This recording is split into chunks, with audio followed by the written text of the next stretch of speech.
இருமா இப்போ சொல்லுமா. நிறைய பேருக்கு வயசானவங்கனால ஏற முடியாமல் இருக்கும்.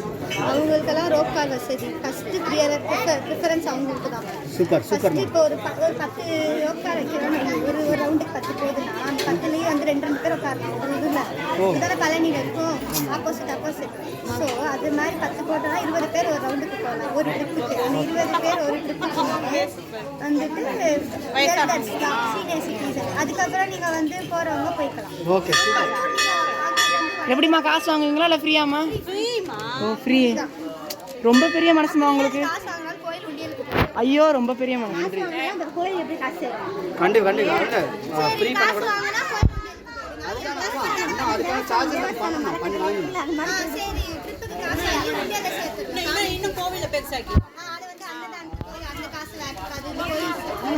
திட்டிக்குது வார்த்தைகள் எல்லாமே, எனக்கு வார்த்தைகள் திட்டிக்குது.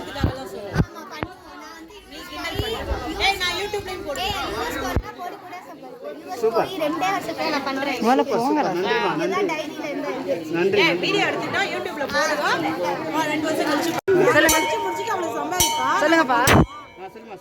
படிச்சு முடிச்ச அடுத்த கேட்கல சத்தமா. ஏய் படிச்சு முடிச்ச அடுத்த ஒரே வருஷத்துல ரோப் கார் வசதி கொண்டு வரலான்னு ஒரு ஐடியா இருக்கு. மலை பார்வதி அம்மனுக்கு காசு யாரே மொத்தமா தராங்க? ஏன் காசு இல்லடா, சுபரஞ்சனா வந்து தருவாங்க. சரியா? நீங்க சொல்லுங்க. நிச்சயமா நடக்கும்பா.